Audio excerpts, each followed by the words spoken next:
예, 사실 오늘 이 주제를 놓고 참 고민 많이 했습니다. 이 충청권에 대해 가지고 어떤 비전과 고민을 가지고 있느냐.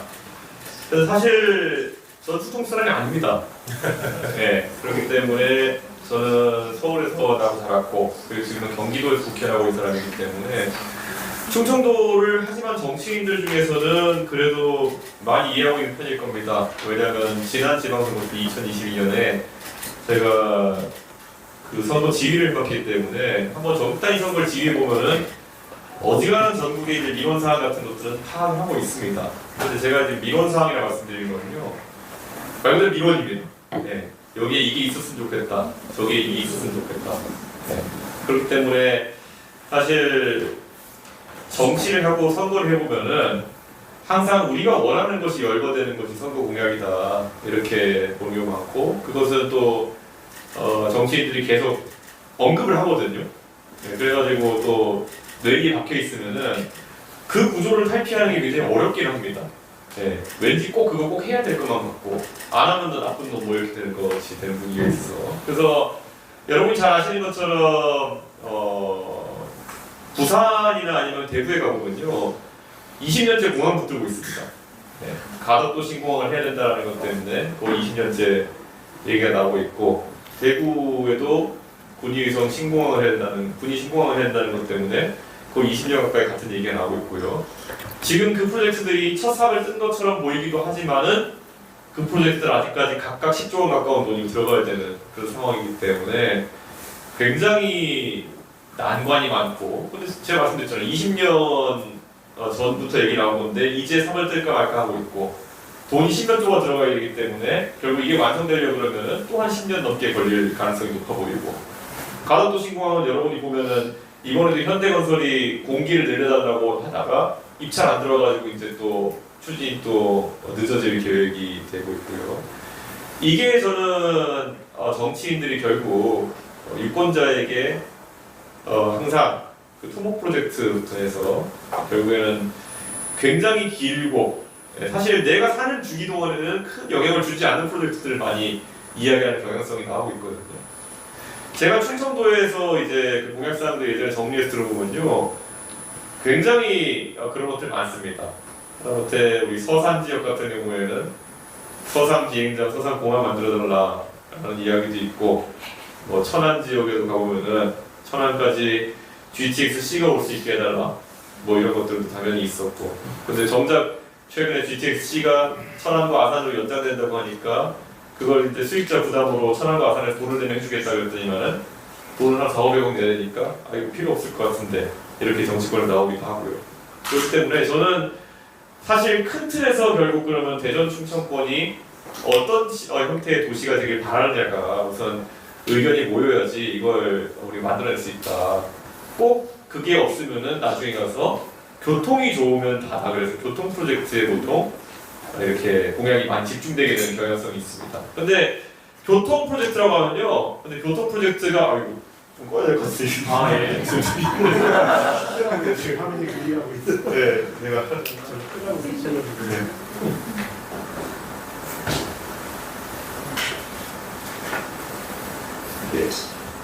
예, 끝났어요. 네. 그래서 이제 저희가 한번 비전을 봤으면 좋겠어요.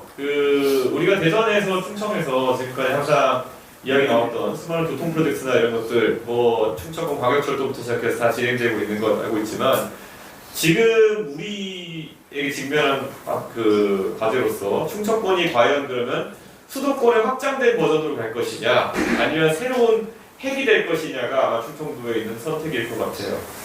우리가 보면은 지금 수도권이 우리나라의 인구 절반이 살고 있는 하나의 핵이고요.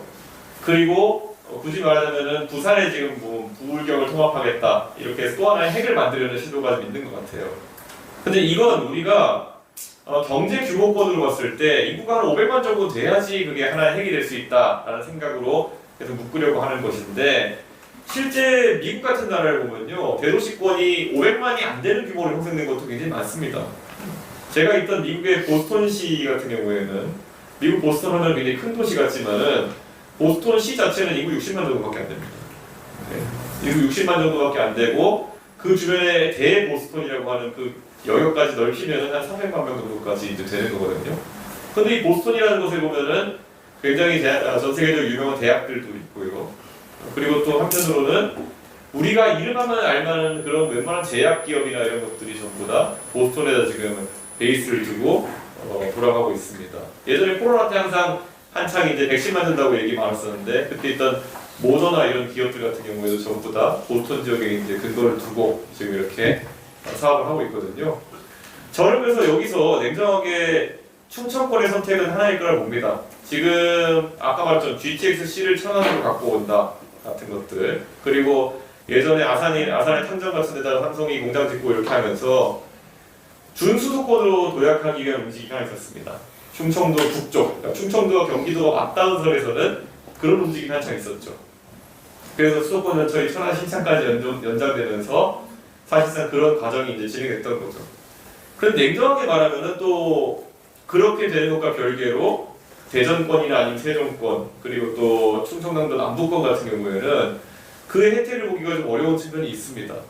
그래서 같은 충청도권 내에서도 생각이 이제 좀 갈리는 상황이 될 것 같고, 예전에 솔직히 뭐 천안 아산역 이렇게 개발하고 이렇게 했을 때 그때 가지고 있던 비전은 뭐냐면은 천안 아산역에서 그 서울역까지 KTX 타고 출퇴근하는 사람들이 많아질 거다 뭐 이런 경우도 있었는데, 사실 아직까지 그 천안 아산역 주변이 그렇게까지 기대했던 것만큼 개발되지는 않고 있는 것들. 그러니까 교통 인프라의 확충이 이제는 더 이상 충청도의 발전을 가져오기 어려울 것이다, 이렇게 말씀드릴 수 있는 거죠.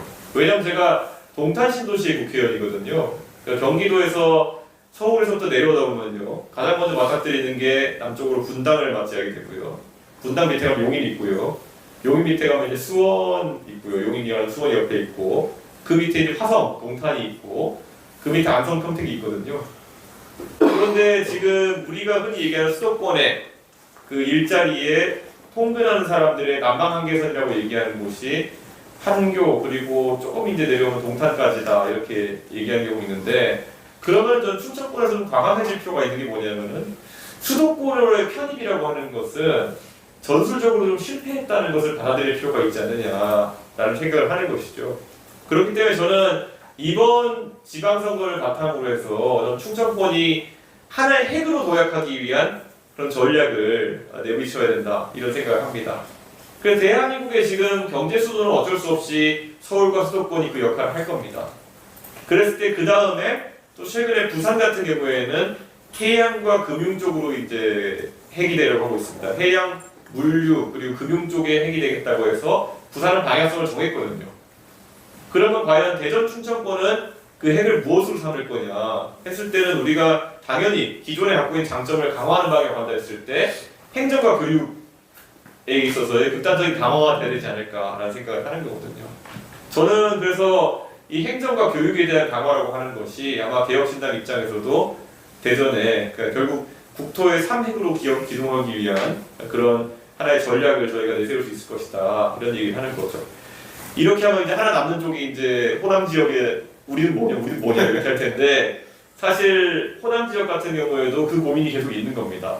결국 우리나라는 경부 측을 통해서 발전할 수밖에 없었고, 수도권과 부산은 지금 각자의 아이템을 잡아가지고 계속 이렇게 추진해 나가고 있는데, 충청에 지금 대전 중심으로 한, 대전과 세종을 중심으로 한 충청과 그리고 광주 중심으로 한 호남에서는 어떤 것들이 이제 가능해질 것이냐. 이게요, 모아야 됩니다, 무조건. 미국에서 가장 좋은 대학교들이 있는 곳이 캘리포니아랑 보스턴이라고 한다면은 그게 대학 도시가 되는 이유는 모여있기 때문인 거거든요. 근데 우리는 계속 노무현 대통령께서 지방 분산 정책을 하시면서, 저는 뭐 노무현 대통령 좋아하지만 개인으로는 조금 잘못 선택하셨던 것이 너무 분산을 많이 시키셨습니다. 그래서 우리가 봤을 때 6, 7만 명 규모의 혁신도시라 하는 것들도 많이 분산되어 있고, 그러다 보니까 각자 도시 규모가 일정한 어떤 규모를 이루지 못했기 때문에 결국에는 금요일만 되면 서울로 올라가는 삶을 사는 그런 혁신도시 주민들이 많이 있다는 거죠. 혁신도시 중에서 당장 김천 혁신도시 이런 곳들 같은 경우에는요, 서울에서 KTX로 1시간 20분 정도대 거리로 들어오다 보니까 거의 대부분 주말에는 그냥 올라가는 상황이 되어버렸고요. 제 친구가 역설적으로 나주에 예전에 혁신도시가 가지고 한국전력의 사내변호사로 근무한 적이 있었습니다.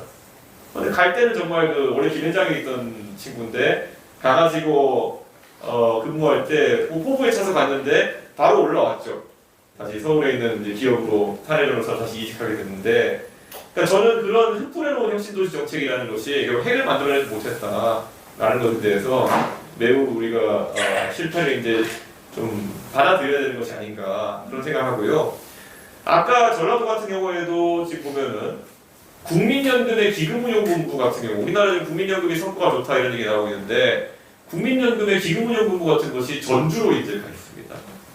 근데 사실 국민연금이 대한민국에서 가장 돈 많은 곳 중에 하나일 텐데 이것이 부산의 금융후보가 떨어져 있고 여의도가 떨어져 있는 상황 속에서 그저 지역 분산 정책의 하나로서 거기 가 있기 때문에 정말 최고의 펀드매니저나 이런 사람들이 사실 전주에 가서 살 것이냐. 그런데 그런 것들이 우리 국민의 노후를 책임지는 국민연금이라 그런다면은 지금이야 물론 이제 증시 호황기니까 성과가 잘 나고 있지만은 장기적으로 유지할 수 있을 것이냐. 이 금융이라고 하는 거는 말 그대로 해외에 왔다 갔다 출장 갈 일도 많을 텐데 전주에서 예를 들어서 미국 출장을 가려고 그러면은 인천공항까지 와가지고 가야 되는 그런 구조로 한다면은 사실 지역 분산의 의미로는 있었겠지만은 아주 효율적이고 장기적으로, 그러면 우리가 원래 거기에 국민연금 기금운용본부 같은 것에 갔을 때는 당연히 국민연금의 돈을 받아가지고 위탁으로 투자하고 이렇게 해서 또 돈을 벌기 위한 해외 우수 투자기관이나 이런 것들도 와서 전주의 사무실을 자리 잡기를 바라고 그렇게 처음에 선택한 거거든요. 그런데 그 단계까지 가지 못하는 거 보면은 결국에는 굉장히 그 집합화시키는 게 중요하다 이렇게 생각하고요. 저는 그래서 대전 같은 경우에는 예전에 그 대선 때도 제가 세종에 와서 한두 번 얘기한 적이 있었는데 세종을 중심으로 그 입법 사법 행정에 집중이 필요하다 그런 생각을 하게 됩니다. 지금 보면은 우스갯소리지만은 서울에 이제 있는 부처들이 좀 있지 않습니까? 외교부는 뭐 외교 공관들 때문에 그렇게 있다고 하고, 그리고 또 되게 특이한 게 되게 약소 부처를 원래 공무원들이 가고 싶지 않아 하거든요. 공무원 규모가 뭐 200명, 300명 되는 일만 장관이고 작은 부처에 보통 가기 싫어하는데 서울에 지금은 성평등 가지고 여가부를 그렇게 가고 싶어하는 공무원들이 있었다라고 하는 게, 여가부 업무가 굉장히 이렇게 야심 있는 공무원들이 하고 싶어하는 업무이거나 이러진 않은데 근무지가 서울이라는 이유 때문에 이제 사실 지망하는 공무원들이 있었던 거거든요. 근데 그런 것들이 사실 있었다면은 이제는 뭐 해수부는 부산으로 간다고 하지만은 그를 제외한 전 부처가 이제 세종으로 내려오는 단계가 필요하지 않을까, 저는 그런 생각을 하는 거죠. 사실 그렇게 집중되어야 그 다음에 행정을 중심으로 한 서비스라든지 이런 것들이 모일 수 있는 것이거든요. 그래서 저는 대전의 정부청사와 세전의 정부청사를 그런 있는 그 행정의 축이 대전으로 되는 것을 완벽히 만들어내는 게 중요하다. 그리고 국회에 이제 사실 세종 이전이라는 것도 계속 얘기가 나오고 있지 않습니까? 군원도. 그런데 국회가 사실 국회 가보신 분들 알겠지만 국회의원들이 근무하는 국회의원 회관이라는 곳이 아마 전국의 단일 오피스 건물로는 최고 밀도의 건물일 겁니다. 국회의원이 300명 있잖아요. 거기 국회의원 300명도 일하고 있지만은 각각 보좌 인력을 9명씩 두고 있기 때문에 그 건물 하나에만 3,000명 정도 젊은 사람들이 근무하고 있는 겁니다. 그렇기 때문에 사실 국회 위치가 웬만한 부처 한 대여섯 개보다 되게 중요합니다. 부처 대여섯 개가 어디 있는가 보다 사실 국회가 어디에 있고 그 국회를 중심으로 해가지고 또 국회 관련 서비스들도 당연히 정당의 당사도 그쪽으로 오겠죠. 네. 그렇게 되면 저는 정치와 행정의 중심이 세종 쪽으로 넘어올 수 있도록 하는 것이 굉장히 중요하다는 생각을 하고 있고요. 당연히 대통령 집무실 같은 경우에도 저는 새로 설계를 할 수 있다라는 생각이 드는데요. 이제 우리나라에 이제 보면은 세종시가 무엇을 모델로 지어졌느냐가 굉장히 말이 많잖아요. 예전에 박정희 대통령께서 계룡시하려고 했던 것들 이런 것들부터 시작해서 세종이 이제 자리하게 됐는데, 제가 작년에 사실 개업 직전에 출장 갔다 온 곳이 브라질의 수도 브라질리아였습니다. 네. 브라질리아의 수도 브라질에서 브라질리아로 갔다 왔는데 참 이런 생각이 들었어요. 저는 세종이 행정중심지로 다시 탈바꿈한다, 충청권이 그렇게 행정중심 탈바꿈한다는 거는 단순히 우리가 봤을 때 그냥 이전한다의 의미만 줄 것이 아니라요, 대한민국의 정치 문화를 완전히 바꿔버리는 형태로 설계가 되어야 된다, 그런 생각을 하는 거죠. 지금 세종에 보면은 국회를 옮길 부지, 대통령 집무실을 옮길 부지 이런 것들이 다 따로따로 기획이 돼 있는데요. 저는 브라질리아가 가장 놀랐던 게 뭐냐면은 브라질리아의 그 행정관청의 중심지에 가보면요, 큰 광장을 둘러싸고 앞에는 대통령 궁이, 뒤에는 그 의원회관, 한쪽에는 또 국회의사당이, 하나는 국회의사당, 하나는 하원은 오목접시 모양으로, 상원은 볼록접시 모양으로 해가지고 같은 건물에 이렇게 들어가 있는 모습을 봤는데요.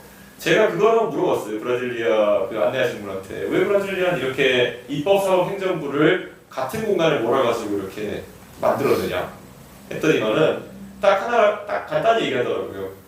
결국엔 그들이 오피스는 따로 쓰더라도 여러 가지 공용 공간이 있다고 합니다.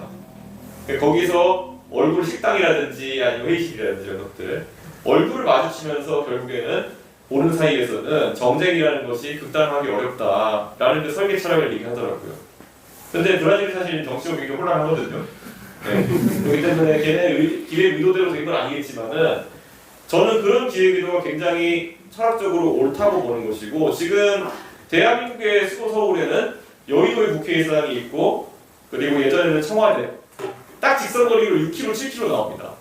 네. 그리고 지금 용산 집무실도 한 6km 이렇게 5km, 6km 나올 텐데 그 정도 또 거리에 떨어져 있음에도 불구하고 평소에 교류가 전혀 없는 겁니다. 그러니까 공무원이 국회를 불려간다고 하는 거는 그거는 쪼이러 가는 것이고, 예. 국회의원이 이제 예를 들어 대통령 집무실에 이렇게 간다는 거는 대통령 손바닥 비비러 가는 것이고, 그러니까 합리적인 이런 업무 관계가 형성되어 있는 것이 아니거든요. 그렇기 때문에 저는 아예 이번에 세종으로 그런 관청들이 이전하고 할 때는 대한민국 정치 시스템 자체가 완전히 새롭게 설계되어야 된다. 저는 그런 생각을 하는 거죠. 대한민국의 사실 정치 문화에서 보면요, 저는 정당의 어떤 그런 그 경쟁 구도나 이런 것들도 세종시대와 함께 완전히 새롭게 짜질 수 있다. 저는 그런 생각을 하는 거죠. 지금은 대한민국의 정당들이 각자 당비도 걷고 정부 지원금도 받아가지고 뭐 당사도 뭐 1,000억짜리 사고 이렇게 해가지고 각자 이렇게 굴러가지만은 미국 같은 경우에 보면은 정당이 이제 사실 우리나라에서 당사 이런 게 없어요. 네. 미국은 뭐 공화당 전국위원회, 뭐 민당 전국위원회 이런 것들을 통해 가지고 자신들이 경선을 통해서 항상 후보를 정하기 때문에 권력자와 그를 바탕으로 해가지고 줄서기 문화 이런 것들이라기보다는 지역에서 그냥 열심히 하는 문화 이런 것들이 되어 있는 거거든요. 저는 그런 중앙당 중심으로 흘러가는 지금 대한민국 정치 문화를 싹 바꾸기 위해서라도 새로운 공간, 새로운 인식, 그리고 새로운 시대가 필요하다 이렇게 생각하는 거고요. 저는 충청 주민들께서 그것을 전면에 내세워야 된다. 이제 AI 시대에 우리가 이런 얘기도 하고 하는데 전면적으로 개편하자. 그리고 여기에 이제 오게 되면은 모든 관청이 오게 되면요. 사실 저는 이제 더 이상 출장 다닐 문화도 아니고요. 민간 기업에서 다 하고 있는 것들이잖아요. 저희 스마트 워크라고 하는 것들이 이런 것들 같은 경우에 지금은 그게 안 되는 것이 여기 장관이 와 있어도 장관이 구청 와 있어도 장관은 계속 국회 불려다니니까 저기 올라가 있어야 되고, 제가 국회 가면 사우나가 있거든요. 국회 사우나에 가면 이제 가끔가다 새벽 6시에 제가 이제 일찍 가가지고 있을 때가 있어요. 그런데 그 며칠 전에 이제 제가 사우나에 딱 누워 있는데 그 해수부 장관 하신 전재수 장관이 오시더라고요. 예, 전재수 장관이 오셨길래 아유 장관님 뭐 이렇게 새벽부터 이렇게 6시 7시부터 다니십니까 했더니만은 본인은 또 장관 하시기 전까지 몰랐는데 장관이라는 게 부처에 앉아있는 시간보다 서울에 와가지고 이제 이렇게 돌아다니고 사람 만나는 시간이 더 많고 그래가지고 이게 굉장히 힘들다는 거예요. 네. 근데 저는 이제 완전히 그 세종시나 아니면 우리가 이 수도 이전에 있어가지고 이건 절반의 성공도 아닙니다. 지금 이건 보면 오히려 가장 비효율적인 중간 단계로 우리가 계속 있는 거예요 지금. 네. 이거는 지금 1까지 가려도 0.5에 있는 게 아니라요. 한 마이너스 3점을 버티고 있는 겁니다. 지금 이 상황에서. 다 같이 서울에 있는 건 못한 상태를 지금 우리가 하고 있는 건데 이거를 빨리 진도 빼는 것이 저는 중요하다. 그렇게 생각하는 거죠. 그래서 지금까지는 세종시 주민들도 그리고 또 충청권에서 얘기할 때 옮기기로 했으니까 빨리 옮겨라 정도의 메시지만 있었는데 이제는 단합해가지고 메시지 내야 될 게 뭐냐면은 이제는 정치 문화 자체를 바꾸는 방식으로 빨리 대한민국에서 옮겨라 라는 구호가 잡혀야 될 것이고 그게 아마 이제 개혁신당 메시지가 돼야 될 것이다. 저는 그런 생각합니다. 그리고 저는 결국엔 아까 말했듯이 이 행정과 결합돼가지고 또다시 교육과 연구의 중심지로서의 대전의 역할, 또 이 충청권의 역할이라는 것이 강화될 텐데 저는 사실 그랬을 때 또 우리가 과감하게 해결해야 되는 문제는 뭐냐면은 교육 환경 같은 것들을 더 투자할 필요가 있습니다. 냉정하게 말씀드리면요, 대전구도 교육 환경이 좋고 한데 뭐가 문제냐 이렇게 말씀하실 수 있지만요, 약간 차원이 다릅니다. 무슨 말이냐면은 미국에도 가보면요, 미국에도 이제 하버드, MIT 있고 한 보스턴의 캠브리지 지역에 가고 이렇게 하잖아요. 그러면은 최고 수준의 연구원들이 근무하는 환경에 있는 그곳에서의 교육에 대한 니즈나 수요 같은 경우에는 훨씬 높습니다. 가면은 그 동네에 가면 최고치에 있는 게 MIT 박사, 하버드 박사인데 물론 여기 대전도 이제 뭐 어운동 이런 데 가면은 카이스트 박사가 20만 원에 가해준다고 이런 얘기까지 나올 정도로 바레치 이제 카이스트 박사라고 하지만은 그러면 그들이 여기 제 친구들도 보면요, 나도 잘한 건 서울이지만은 서울 갖고 졸업하고 나가지고 지금 그 뒤로 이제 대전에 산 시간이 더 길어진 애들도 있어요 이제.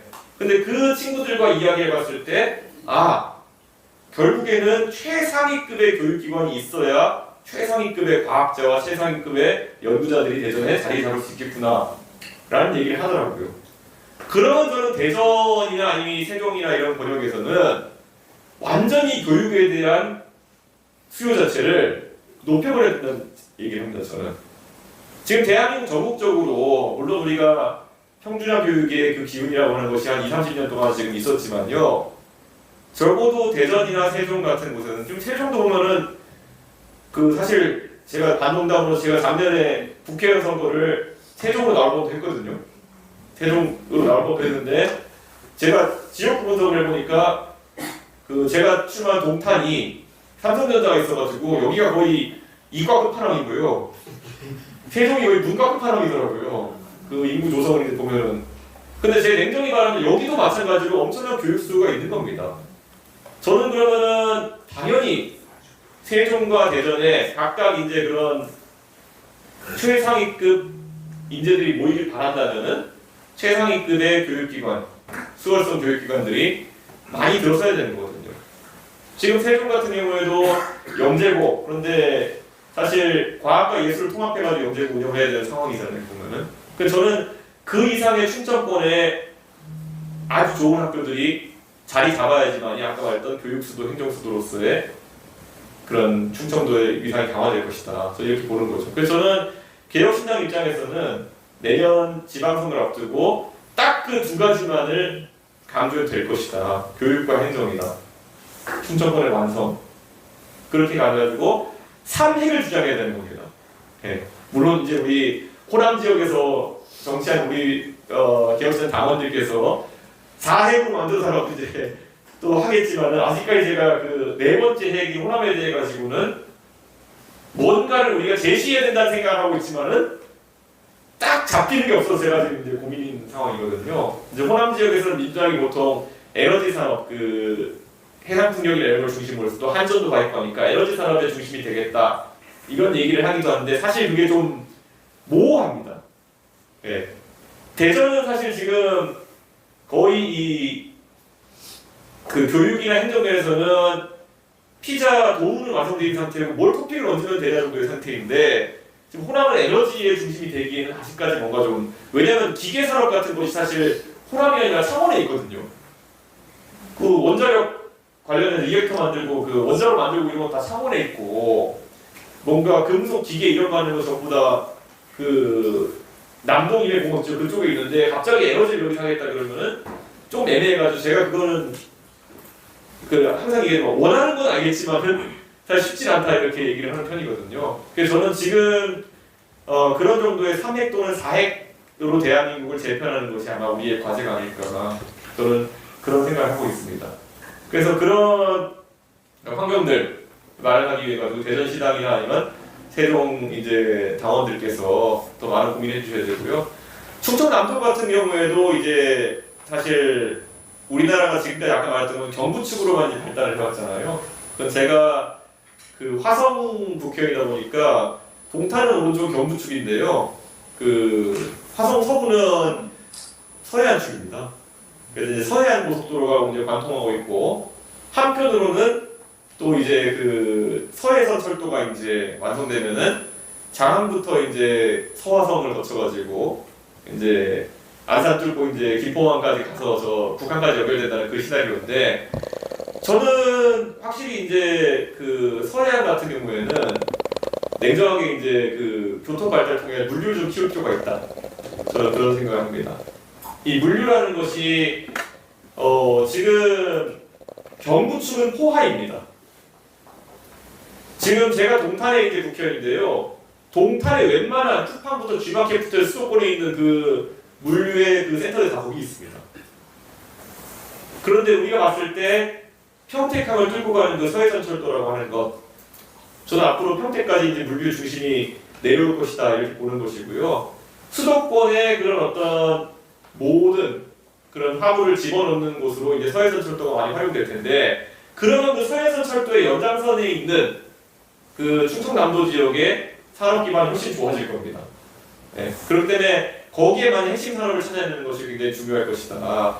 지금은 뭐 디스플레이 단지라고 하는 것은 이제 사실 조금은 수익성이 떨어져가는 이런 상황입니다.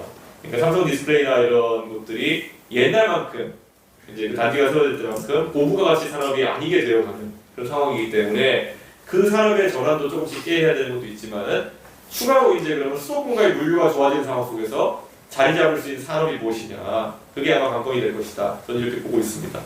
그래서 뭐 이런 것들 저희가 충청도에서 이제 비전을 이제 가지고 있는데요. 오늘 허심탄회하게 한번 다 같이 얘기를 좀 해봤으면 좋겠습니다. 왜냐면 저도 제가 사실 국민의힘 대표할 때는 당협위원장들이나 아니면 뭐 나가는 후보들한테 다 공약 갖고 와보세요 해가지고 제가 너무 말이 안 되는 건 자르고 그 다음에 그 제가 이제 줄줄 외웠거든요. 별의별 게 다 있어요. 뭐 천안 가면은 뭐 그 분뇨 처리장을 어떻게 바꿔달라고 시작해가지고 뭐 다 기억하고 있거든요. 그런데 우리가 개혁신당은 이제 좀 다르다고 하는 것은 아까 말했듯이 큰 골자부터 만들고 우리가 내려가야 된다. 저는 그렇게 생각합니다. 우리가 10년, 20년 뒤에 충청도의 모습이 어떨지를 놓고 봐야 되는 것이지, 말초적으로 지금 아까 말했던 것처럼 어디에 공항, 어디에 뭐 철도 연장 이렇게 해가지고 가는 거는 사실 그들을 쫓아가는 것이고, 그걸 얘기하기엔 우리가 힘이 약하기 때문에 쟤네도 저거밖에 똑같은 얘기밖에 안 하네? 그러면 큰 당 짓지. 이런 식의 결론이 나올 수 있는 거거든요. 그래서 저는 그런 어떤 새로운 아이디어를 또는 기존의 것을 좀 탈피하는 얘기들이 나와야 되지 않을까, 저는 그런 생각을 합니다. 그런 관점에서 저는 이런 것도 있어요. 예를 들어서 아까 제가 대학을 예를 들어서 하나로 대학을 이제 대학 교수로서 예를 들어 대전이나 아니면 세종 주변에 발달하려고 그러면요. 그러면 그 부분에 있어서는 여당의 정책과 정면을 맞서야 되는 겁니다. 네.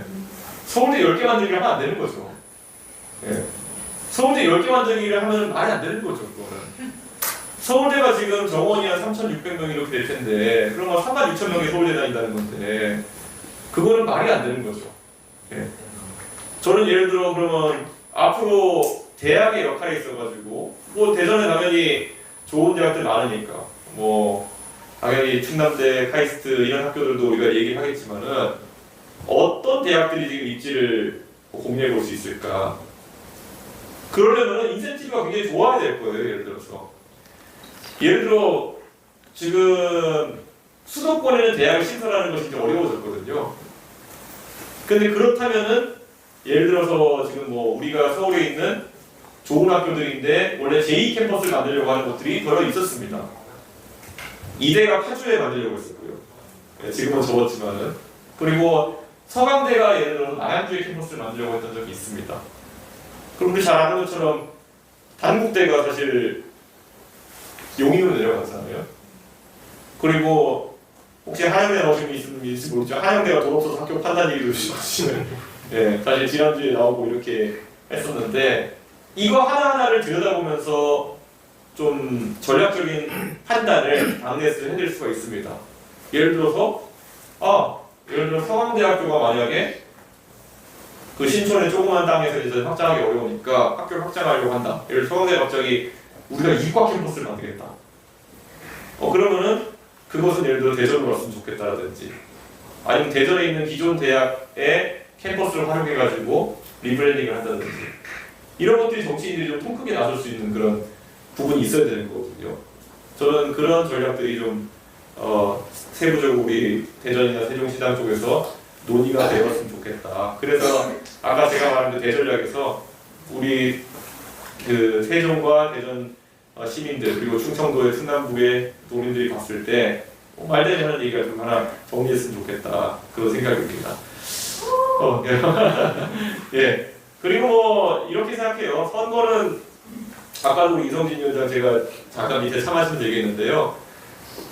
이런 공약의 디테일은 최대한 완성시켜가면서 합리적인 하나의 그 묶음을 만들어내는 것이 중요하고요. 이번 선거의 의미는 또 정치적인 면을 찾아야 될 겁니다. 네. 선거는 우리가 당을 하면서도 항상 잊지 말아야 될 거는, 우리 모두가 유권자이기도 하지만은 우리가 정치 고관여층이 되고 정치에 대해서 깊은 관심을 갖기 전에 단 한 사람의 유권자로서 우리는 어떤 것을 보고 선택해왔던가 라는 걸 역지사지를 보는 게 굉장히 중요합니다. 우리가 보면 선거 때 많은 것들을 하죠. 악수를 하기도 하고, 현수막을 걸기도 하고, 아니면은 뭐 홍보 전화를 걸기도 하고, 이메일을 보내기도 하고, 내가 지금까지 선거를 하면서 나는 저 후보를 왜 골랐느냐를 역지사지로 생각해보면은 우리가 해야 될 일이 뭔지가 나올 수 있습니다. 저는 우리가 정치를 보면서 메시지를 어느 정도 접하느냐가 실제 유권자들 접하는 경우이기 때문에 그에 맞는 홍보 활동을 하는 것이 굉장히 중요하고요. 저는 선거 때마다 우리가 구호를 개발하지 않습니까? 그래가지고 뭐 오늘보다 나은 내일이라든지 뭐 이런 것들 구호를 만들어서 저희가 홍보를 하게 되는데요. 요즘 들어 제가 이제 가장 꽂히고 있는 제 당 대표로서의 구호라고 하면은 결국에는 같은 선택을 하면 같은 결과가 나온다. 네. 바꾸지 않으면 바뀐다. 가 아마 양당과 맞선 우리의 구호가 되지 않을까, 그런 생각을 하고 있습니다. 원래 그런 말이 있잖아요. 똑같은 선택을 하면 다른 결과가 나오길 바라는 것은 멍청한 짓이다. 근데 이걸 어떻게 우리가 구호화를 해낼 수 있을까가 우리의 관건이 아닐까, 그렇게 생각합니다. 요즘 그래서 한참 뭐 이렇게 채찍기 이런 걸 실험하고 있습니다. 보면은 네, 이런 걸 중심으로 네가 한번 고민해봐 이렇게 하고 앉아있는데 잘 못하더라고요. 그래서 우리 당원분들도 그리고 지지자분들 집단지성으로 그런 구호 같은 것들도 좀 만들어내지 않을까, 그런 생각을 하는 겁니다. 근데 그게 맞습니다. 홍심은 데 콩나는 거, 파심은 데 판나는 것이고, 그게 다른 걸 원한다면 다른 걸 심어야 되는 것이거든요. 지금까지 제가 냉정하게 저는 거대 정당의 당대표도 해보고, 제가 국민의힘의 당대표로는 유일하게 세종시장 선거를 이겨본 사람입니다. 네. 네, 그게 정말 어이가 없게도 그 윤석열이라는 사람이 제가 경기도에 선거운동을 하지 못하게 하면서 제가 경기도에 갈 시간을 전부 다 세종에 갖다 부었더니만은 덜렁 세종이 나서 배웠어요. 그래가지고 좀 그때 좀 황당한 상황이었는데, 그때 제가 지방선거 기간에 세종을 4번 왔을 겁니다. 4번 와가지고 당대표가 음식점 돌아다니면서 인사하고 있었어요. 거의 사상 초유의 집중도로 세종시 선거운동을 했더니만은 당선되는 상황이었는데, 저는 확실히 우리가 그 선거 캠페인 면에 있어가지고는 우리 집중된 형태로 해낸다면은 세종과 충청 지역에서 좋은 결과 나올 수 있다, 이렇게 생각하고요.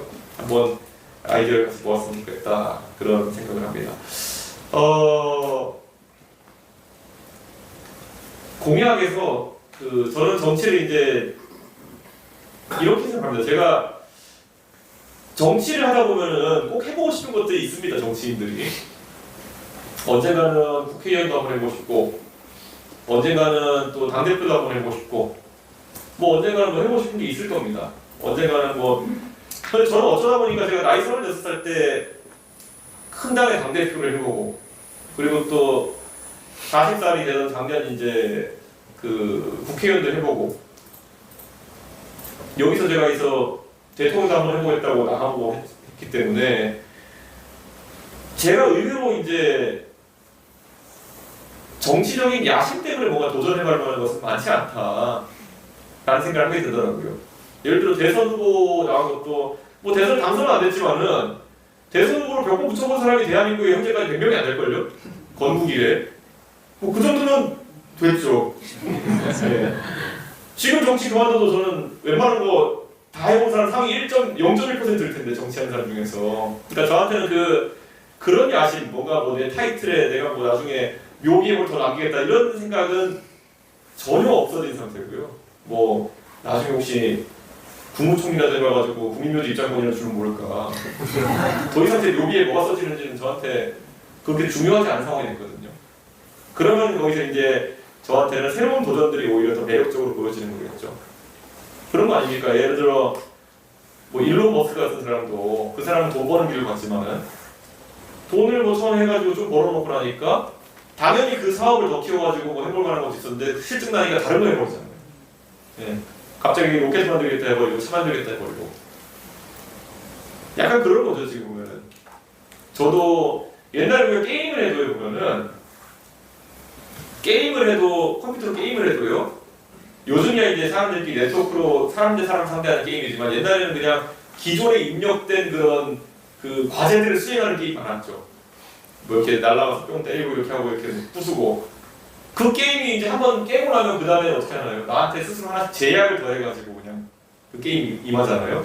무슨 아이템 안 쓰고 게임하기. 예. 저장하고 세이브하고 로드 안 하고 게임하기 뭐 이런 게 있잖아요.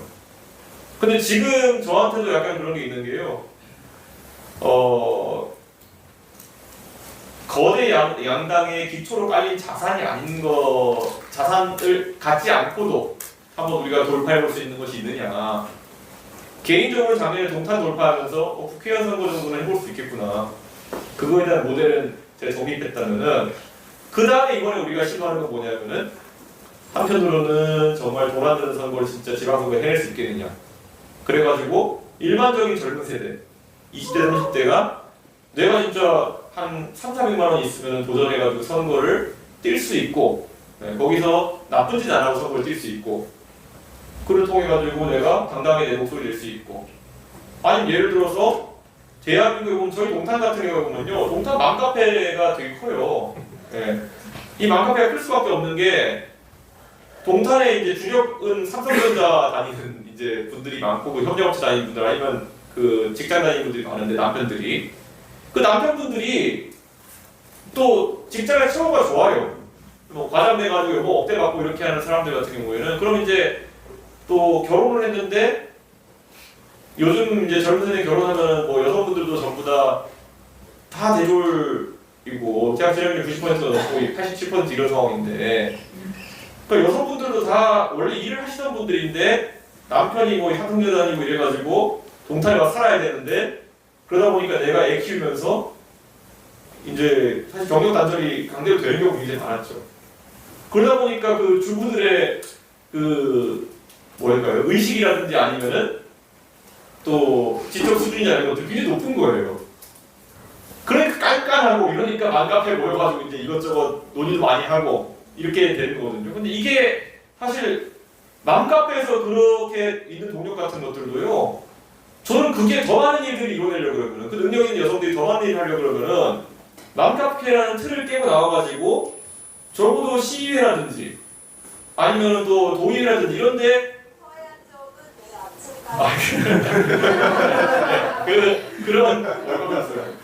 그 시위회나 동의회나 이런 것들에 그런 분들이 활동하기 딱 좋은 공간이 그거거든요.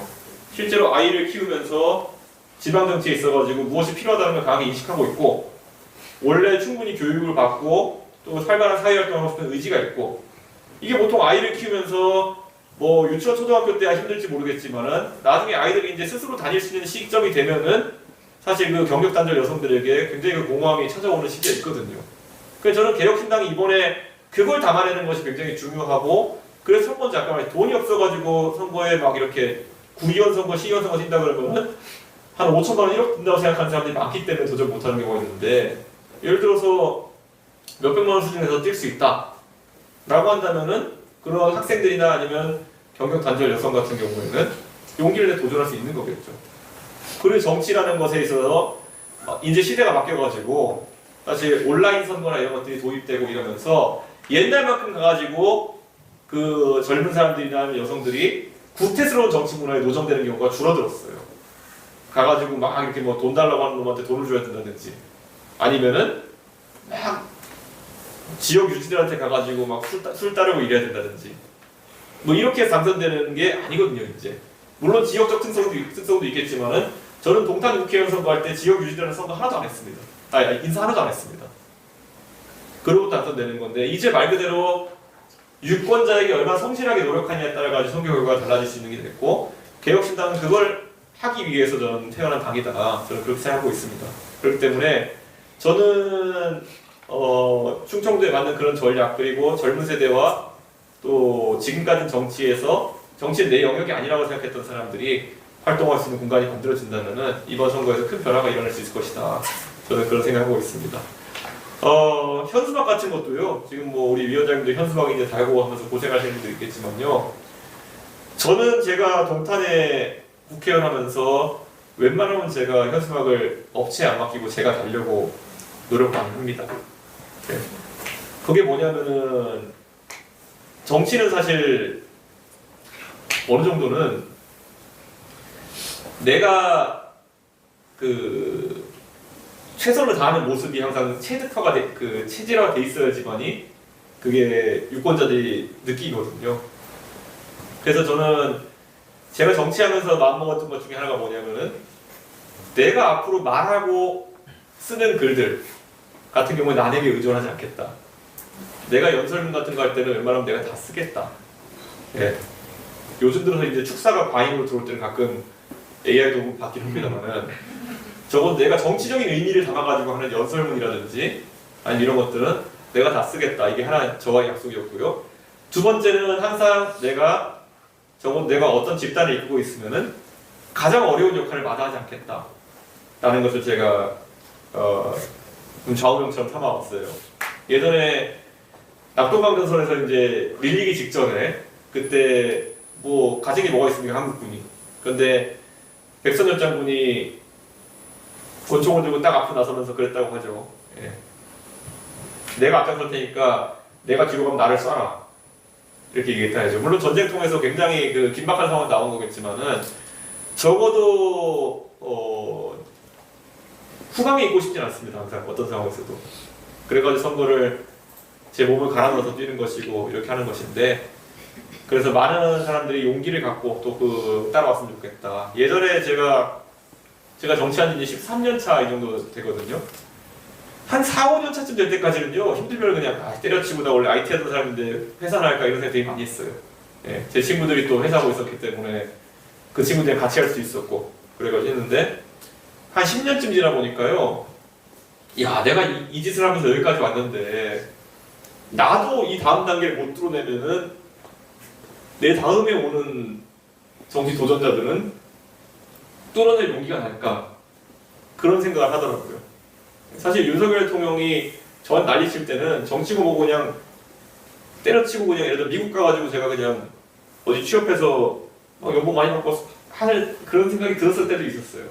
그런데 바로 그게 사라진 게 뭐냐면 내가 저런 이상한 사람 때문에 내가 지금까지 내가 10년 동안 대한민국 정치 바꾸겠다고 내가 하나 이정표 세우겠다고 해왔던 많은 나의 원칙들을 저버린다면은 내가 진짜 너무 내 30대랑 20대를 날려버린 것 같은 느낌이 들 것 같은 거예요. 그래가지고 도전을 해왔던 거고 앞으로도 그런 마음으로 이제 정치를 계속 도전적으로 해가려고 합니다. 하이리스크 하이리턴이라고 하죠.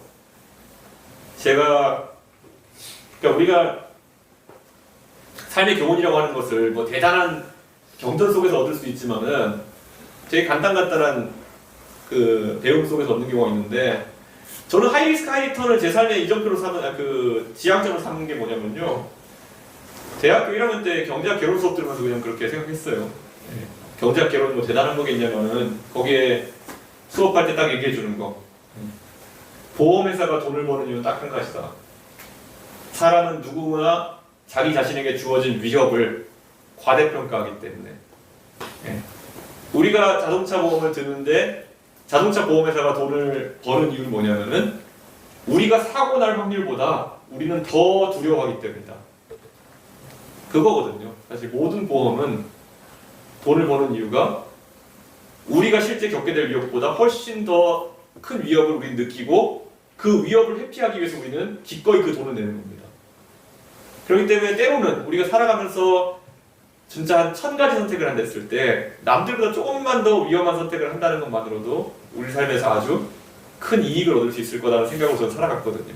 근데 적어도 지금까지는 하이리스크 하이리턴으로 와가지고 성공한 것 같습니다. 지금까지는. 그리고 때로는 이런 말씀 드리는 게요, 하이리스크 하이리턴처럼 보였던 것이 오히려 유일한 생존의 길이었던 적도 많았습니다.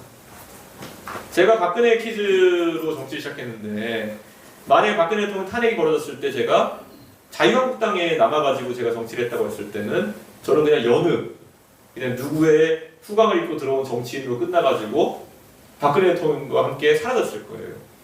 박근혜 퀴즈가 박근혜와 함께 사라져야죠. 근데 그 당시에 탄핵 과정에서 제가 바른정당에서 제 목소리를 내면서 가면서 개별 정치인으로서 이준석의 영향이 생기게 된 것이고요. 그래가지고 여기까지 오게 된 것이고, 마찬가지로 윤석열이라는 사람이 저한테 난리칠 때 대통령 당선된 지 뭐 한 달, 두 달밖에 안 된 사람인데 좋은 게 좋은 거지 해줄 수 있지. 그렇게 했었으면 저는 지금 아마 내란 특검 이런 데 수사받고 있었을지 모릅니다. 지금. 네. 그러니까 제가 말씀드리잖아요. 그 당시에는 굉장히 리스키한 선택이었다고 볼 수 있겠지만은 지금 와서 보면은 거의 유일한 살 길이었다는 거. 네. 그게 참 역설이라는 생각이 드는 것 같아요. 보니까. 마찬가지로 저도 그 당시에는 위협을 굉장히 과대평가하면서 위협을 회피하기 위한 방법을 고민했었던 거겠죠. 근데 우리가 생각하는 위협이라고 하는 것은 실제로 냉정하게 살펴보면 거의 위협이 아닌 경우가 많기 때문에 저는 그런 위협에 너무 움츠리지 않았으면 좋겠다. 마찬가지로 선거라는 거요. 냉정하게 이렇게 말씀드릴게요. 300만 원, 400만 원 들어서 그래 구의원 선거, 시의원 선거 칠 수 있다고 해보자. 그러면은 그렇게 해서 떨어지면은 어차피 얻는 게 없는 거 아니냐. 천만의 말씀입니다. 제가 예전에 바른미래당 할 때 제가 선거 떨어지고 나가지고 2달 동안 택시 운전한 적이 있었습니다. 네. 2달 동안 법인 택시를 제가 운전했었는데 하루에 한 달에 26일 만근을 해가지고 이제 했었고 하루에 12시간씩 몰았었는데 그게 전 되게 인생의 경험이었는 게 노동청 이런 의미가 아니라요. 대한민국 사람의 평균을 본다는 게 얼마나 중요한 건지 그때 깨달았습니다. 대한민국에 우리가 이렇게 만나가지고 사무적인 관계에서 상대를 만나가지고 서로를 가식적으로 대하고 이런 것과 다르게 대한민국 택시 운전하는 사람은 평균을 보면서 삽니다. 맨날. 제가 앞자리에 앉아가지고 뒤에 이제 저를 알아보시는 분들도 많고, 왜냐면 그때 카카오콜이 있었으니까 제 사진이 뜨니까 와서 이렇게 하는 경우 저 알아보는 거예요. 근데 못 알아보시는 경우를 태우면은 되게 재밌는 일이 생깁니다. 대한민국 사람의 평균을 딱 보게 됩니다. 예를 들어 누가 전화를 한다 이렇게 보면요. 와, 저기는 엄마한테 전화하는 것도 왜 쌍욕을 하지? 네. 그리고 어떤 사람은 택시 승객이 제 가방을 훔쳐갔어요. 그래서 그러니까 진짜 평균적인 대한민국 사람들의 어떤 사람들이 있느냐를 보는 거고요. 그때는 술 취해가지고 당연히 저녁 때 되면은 그때 대학생들이 해가지고 이성한테 잘 보이려고 뒤에서 무슨 소리 하는지 좀 들어보고요. 하루에 보통 택시기사가 28명 정도의 사람을 태웁니다. 많이 태우면 24명에서 28명 정도 제가 거기 태웠던 것 같은데, 그 정도 태우면 제가 보세요. 제가 한 26일 만근을 2달 동안 했으니까 한 1000명 정도의 사람을 본 거거든요. 1000명 정도의 사람이 보통 택시를 타면 무엇을 하느냐. 예. 그걸 보면은 대한민국 사람들의 고민이 생각보다 많구나. 예. 정말 많습니다. 보면은. 예. 그리고 부모와 대화하는 방법 이런 건 특히 다양해요. 우리가 이재명 대통령이 가족과 대화하는 방법 같은 것도 특이하잖아요. 그런데 사실 그거 못지않은 대화가 많습니다. 예. 그러니까 그런 거예요. 우리는 이재명 대통령이 가족과 대화하는 방법을 보면서 우리 정상인의 대화가 생각하겠지만은 제가 택시 운전하면서 적어도 뒤에 앉아서 엄마한테 전화는 막대먹은 놈도 많이 받고 그 반대로 이런 것도 있어요. 이런 거 제가 택시 운전을 하잖아요. 그러면은 저녁에 이제 한 2시쯤 되면 퇴근하시고 이런 분들이 있어요. 식당 하시는 식당에 일하시는 분들, 주방일 보시는 분들 이런 분들이 좀 이제 늦게 퇴근하시고 그러면 2시에 타시고 이런 분이 있거든요. 그럼 딱 이렇게 앉아가지고 택시 운전하고 있는데 원단 뒤에서 딱 퇴근하시는 분이 피곤해서 그랬겠지 이렇게 얘기하는 거죠 저한테. 아이고 요즘 세상에도 500원 더 벌어보려고 신호 다 지키면서 이렇게 가는 사람이 있네. 그러니까 거의 그때 듣는 순간 이렇게 되더라고요. 그러니까 나는 당연히 신호 지키면서 이제 가는 건데 뒤에 앉아 있는 사람은 저놈의 택시 기사가 500원 더 벌려고 신호를 다 지켜서 일부러 저녁에 밤에 가고 있다로 저한테 뭐라고 하는 걸 보면서 야 정말 다양한 사람이 있구나. 예. 굉장히 다양해요. 예를 들어 저 개인이 예를 들어 겪었던 건 지금 옛날에 그때 한창 서울에서 어차피 택시 운전하다가 뻔하거든요. 저녁 시간에 갈 때가 나중에 다 그러면은 한 새벽 몇 시 되면은 딴 데 이제 손님이 없고 그럼 그때는 강남에 이제 다 모여들던 데가 뭐냐면 버닝썬이었어요. 네. 그럼 버닝썬 같은데 진짜 옛날에 악마의 버닝썬 같은데 가는 거예요. 택시 기사가 돼가지고 가면은 술인지 약인지 뭐에 취한 애들이 막 타요. 막 여성분을 막 들쳐업고 타기도 하고 그러면은 택시 기사가 어떻게 해야 될지 당황스럽거든요. 저는 정치인으로서의 정체성도 있고 택시를 운전해야 되는데 그럼 또 와가지고 또 질문할 때 얼마나 난감한 질문을 하는지 아세요? 그분은? 아저씨 좋은 데로 데려주세요 이러는 거예요. 그럼 제가 좋은 데가 뭔데요? 이렇게 제가 물어보잖아요. 좋은 데가 뭔데요? 그러면은 그냥 뭐 숙박업소 좋은 데요 이렇게 하면은 아니 숙박업소 좋은 데는 뭐 신라호텔도 다 있지. 그런데 어떡하라는 거냐 이렇게 하면은 그 다음에 이제 보면은 되게 특이한 게 오죽하면서 5만원짜리 좋은 데가 어딨냐 이렇게 하는데 굉장히 다양한 사람들의 화법이나 이런 것들도 많이 접하게 되고 그리고 진짜 내가 봤을 때 심각해가지고 저기는 내가 봤을 땐 지금 범죄 현장인 것 같은데 이런 거 되게 많아요. 네, 범죄 현장인 것 같은데 그럼 이걸 내가 신고해야 되나? 그런 것도 되게 많고 근데 제가 이거 알아보면 대한민국 평균의 사람들을 보는 직업이 정치라는 게 저는 살면서 한 번쯤은 정치를 경험해보는 것도 나쁘지 않다라는 거. 아까 택시기사도 사람들의 평균을 보는 거지만은 정치도 여러분이 만약에 구의원이나 시의원 이런 것들 하는 사람들이 있고 한다면은 딱 사람의 평균을 봅니다. 네, 딱 사람의 평균을 봅니다. 네. 밖에서 네이버 댓글 달 때는 그나마 있는 척 하는 거예요. 네. 실제 민원이 들어오고 그 다음에 이걸 처리할 때 보면은 내 아들이 잘 되는 길, 내 집값이 오르는 길, 내가 잘 되는 길 위에 다른 거 하나도 없습니다. 민원 처리를 보면. 근데 이제 그거를 이제 어떻게 정치인으로서 민낯을 상대해가면서 결과물을 만들어내느냐. 이게 사실 굉장히 어려운 일인데 선거 한번 띄워보면 그 다음에 굉장히 스킬이 많이 생깁니다. 예를 들어서 선거하면 원래 가면 악수 잘 안 받아주고 그래서 사람들 많거든요. 그러면 자기가 거기서 계속 발전을 안 하는 겁니다. 나는 악수를 해야 되는데 악수를 안 받아줄 것 같으면 어떻게 해야 되지? 그런 게 여러 가지 있어요. 가가지고 저 안에 20m 앞에서부터 부인도 인사하면서 가기 이런 네. 그런 것도 있고 그 다음에 나중에 보면 또 진짜 선거 스킬이라고 하는 거는요. 책을 한번 보면 될 것 같은데 이게 스킬이라고 보면 스킬이라고 볼 게 아니라 진짜 절박함 속에서 나오는 것들입니다. 예를 들어 인사할 때 부모가 살짝 날 보고 표정이 안 좋다. 그럼 잽싸게 아이한테 가서 인사하는 거예요. 네. 그러면 내 애가 이렇게 하고 있는데 옆에서 이럴 수 없거든요. 근데 그런 거 하나부터 해가지고 내가 결국 하다 보면은 그런 게 살면서 굉장히 삶에 도움이 되는 스킬들이 되는 거를 느끼고 제가 예전에 제가 정치인이 되는데 가장 큰 영향이 있었던 것이 제가 어릴 때 20대 초반에 교육봉사한테 했던 거였거든요. 네. 기초생활수급자 자녀들을 6년 동안 제가 가르치면서 이 친구들한테 수학 교육을 하면서 제일 놀랐던 게 뭐냐면은 세상을 보는 관점이 많이 바뀌었거든요. 그 전까지는 기초생활수급자 자녀에게 교육을 한다 그러면은 이렇게 불쌍한 애들이라고 생각하고 이렇게 되게 뭐 배려해주고 이런 걸 생각했다면요. 제가 제일 놀랐던 게 뭐냐면은 그 애들 중학생 애들 이렇게 가르치면 제가 나중에 애들을 2년 동안 가르치고 떠나보냈거든요. 보통 1학년 2학기, 3학년 1학기 가르쳤는데 나중에 야 뭐가 제일 좋았냐고 그렇게 하면요. 선생님은 배려 같은 걸 안 해서 그래요. 이렇게. 근데 배려라는 게 뭐냐면요. 이런 거더라고요. 지금까지 대한민국의 저소득층 교육을 하는 모든 사람들은 가가지고 깎아준대요. 예를 들어 문제를 풀라고 하거나 아니면 교육 목표치가 있으면은 너는 이거 안 해도 돼. 이렇게 깎아줬대요. 너는 이거 안 해도 돼.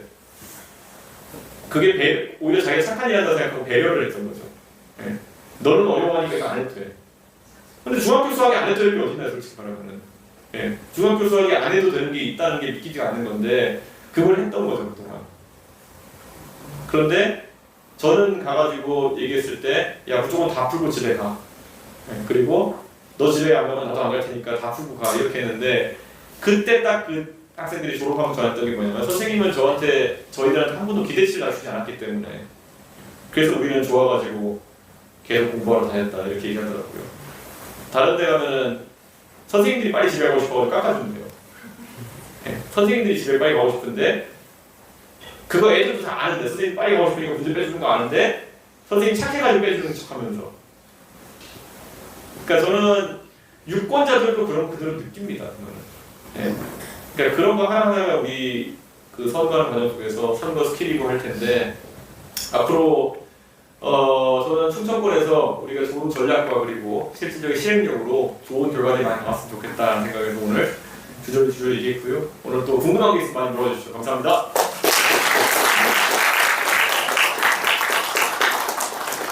네, 뜻깊은 강연 해주신 이준석 대표님께 다시 한번 큰 박수 부탁드리겠습니다. 강연 관련해서 이제 질의응답 진행하기 전에 저희 김성열 수석 최고께서 전화드리겠습니다.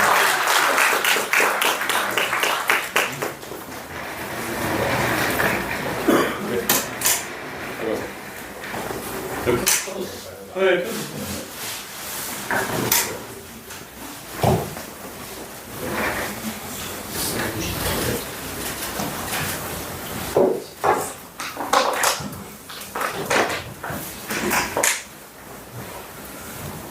네, 예, 이제 질의응답 시간을 진행하겠습니다. 순서는 사전에 온라인을 통해서 해주신 질문부터 시작해서 이후에 현장 질문으로 진행하도록 하겠습니다. 가장 많았던 공통 질문부터 한 가지 드리겠습니다. 현재 우리 개혁신당의 지지율이 정체되고 있다고 보이는데 그 원인이나 혹시 관련해서 상승 방안이 좀 있을지 이 질문이 가장 많았습니다. 사실 대한민국의 정당 대부분 인물 중심으로 굴러가기 때문에 제가 대선 지지율 올려야겠죠. 그게 이제 가장 큰 걸 테고 그런데 보다 보니까 충청도에서 재력조사에 6% 나왔던데요. 제가 보니까 다른 지역보다 높게 나온 것 같은데 사실 원인 분석을 하지 못했습니다. 네, 무엇인지 모르겠고 그리고 또 한 가지 확실한 거는 대한민국 국민의 대다수는 선거 한 달 전쯤에 자기 마음을 이제 관심을 선거로 가져갑니다. 그렇기 때문에 그 전까지 우리가 얼마나 훌륭한 후보를 발굴하고 그리고 얼마나 좋은 메시지들을 만들어내느냐 거기서 한 달 승부가 이게 결정된다. 동탄도 한 달이었거든요, 딱 이제. 그렇기 때문에 저는 그 차근차근 저희가 준비해나가면 될 것이고요. 이런 선거를 저는 경험해봤습니다. 그러니까 바른미래당 하면서 제가 사실 탄핵 이후에 폐허된 자유한국당과 제가 바른미래당에 있으면서 강대한 민주당을 상대하는 선거를 해봤거든요. 네, 그런데 이럴 때는 사실 굉장히 일선 있는 후보들이 지상전 세게 뛰는 수밖에 없습니다. 네, 이게 어떤 승부가 될 거냐면 기초의원 뛰시는 분들 같은 경우에는 자유한국당 후보와 그다음에 지금 국민의힘 후보와 비교했을 때 보통 국민의힘의 나아번 후보랑 비교해서 한 표가 더 나온 쪽이 이기는 그런 경쟁. 네, 뭐 그런 식의 경쟁들이 많이 펼쳐질 가능성이 높거든요. 그렇기 때문에 결국 고공전보다는 이거는 완전히 밀착해서 한 표를 얻어내기 위한 그 경쟁이 되게 심할 거다 그렇게 생각합니다. 예, 다음 질문입니다. 충청 지역에 청년들이 머물도록 할 수 있을 만한 핵심 정책들이 있을지 말씀을 부탁드립니다. 저는 청년이 머문다는 거는 사실 그보다 허리인 40대 50대에서 이제 아이를 키우면서 머무를 수 있게 해야 되는데 아까 말했던 것처럼 이 지역의 그 특성 자체가 연구개발 그리고 대학교육 그리고 행정의 도시가 되려고 그러면은 그 40대쯤에 해당하는 사람들이 아이를 키울 때 정말 교육에 있어가지고는 여기가 학군이라고 하는 거랑은 좀 다른데요. 학군보다도 더 최상등 교육기관 같은 것들이 유치가 되어가지고 좀 그런 게 활성화되는 게 이제 중요하다 그런 생각을 하고요. 이게 최종 대전 같은 경우에 그런 어떤 최상급의 학교에 투자하는 것도 중요하지만은 충남이나 이런 것들, 충북이나 이런 것들은 또 인구 소멸지역이라는 것들이 있으니까 저는 그런 데는 기숙사형 학교나 이런 것들이 되게 확대되는 게 중요하다 저는 그런 생각을 합니다. 그런 것들이 사실 있어야지만이 저는 지역의 인재들이 뭉칠 수가 있거든요. 그러니까 지역에서 나중에 사업도 하고 이렇게 하려고 그러면요 친구들 간에 좀 소위 말하는 학연이나 이런 것들도 커져야 되는데 옛날만큼 이제 한 학교에 이제 학생 수가 많지 않고 이러다 보니까 그런 어떤 단위 자체가 지금 소실돼가는 그런 상황이 되어버렸습니다. 그래서 저는 몇 개 그 학교의 핵으로 이것도 재편될 필요가 있다라는 생각을 하고 있습니다. 예, 이 질문들 이전에 사실은 대표님 응원하는 말씀을 제가 보여드리고 싶었습니다. 예. 이제 다음은 현장 질문인데요. 오늘 참석해 주신 분들 보다 많은 분들께 기회가 갈 수 있도록 질문은 30초 내외로 한 개씩 진행을 해주시면 감사하겠습니다. 그 손을 들어주시면 저희 진행 요원들이 마이크를 전달해 드리겠습니다.